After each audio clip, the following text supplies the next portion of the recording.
करने पे उनको जज कर रहा है। मैं ऐसे परिवार से रिश्ता जोड़ूंगा कभी भी नहीं, भूल जाओ। बहुत बड़ी गलती हो गई मुझसे जो मैंने तुम्हारे जैसे लड़की से रिश्ता रख लिया।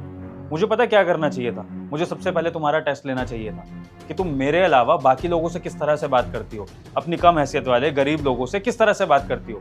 अगर मुझे पता होता ना सना कि तुम्हारा नेचर ऐसा है तो मैं जिंदगी में कभी तुमसे बात भी नहीं करता, क्योंकि मुझे ऐसे लोग नहीं पसंद जो बड़ों की डिसरिस्पेक्ट करें और लोगों को उनके कपड़ों से उनके पैसों से जज करें। बेटा, इन दोनों ने मेरी बेइज्जती नहीं बल्कि इसने तो मेरे ऊपर हाथ भी उठाया और पता नहीं क्या क्या बोल रही थी मेरे कपड़ों को लेकर। इतनी बदतमीजी कोई करता है क्या? इसे शर्म नहीं आई कि मैं इसकी माँ की उम्र की हूँ, फिर भी इसने इतनी बदतमीजी करी। बस यही सुनना बाकी था। अब इसके बाद तो तुम सपनों में भी भूल जाओ कि मैं तुम्हारी जैसी लड़की से बात तक करूंगा। तुमने मेरी माँ पर हाथ उठा दिया, मतलब मुझे खुद पर डाउट हो रहा है कि मैं कैसा इंसान हूँ जो मैं तुम्हें नहीं परख पाया। जो अपने से बड़ों पर इस तरह से हाथ उठा देती है वो मेरा घर क्या चलाएगी? और एक बात बताओ, अगर मैं यही बिहेवियर तुम्हारी माँ के साथ रखूं तो? तुम एक बूढ़ी माँ को जज कर रही हो उनके कपड़ों के लिए, पहनावे के लिए। माँ के कपड़े मैटर नहीं करते हैं, माँ के दिए हुए संस्कार मैटर करते हैं, जो कि तुम दोनों में नहीं है।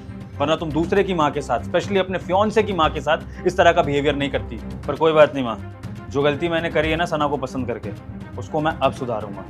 ये लड़की और इसका भाई अब मेरे घर में नहीं रहेंगे और इस लड़की से मैं सारे रिश्ते नाते तोड़ता हूँ। निकल जाओ मेरे घर से दोनों के दोनों, अभी के अभी।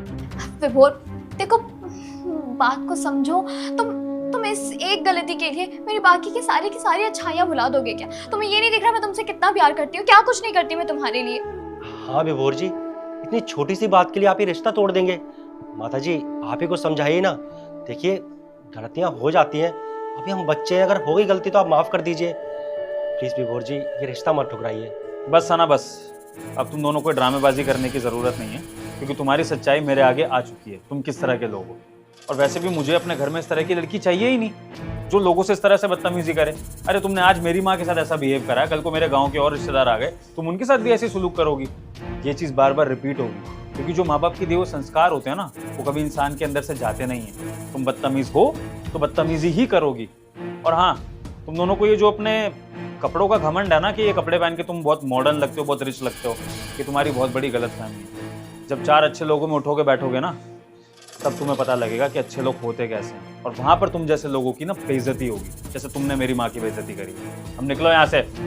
देखो दोनों शांति से निकल जाओ, वरना इससे पहले जो तुमने मेरी माँ के साथ किया है ना, मैं उसका बदला ले लूँ तुमसे। निकलो।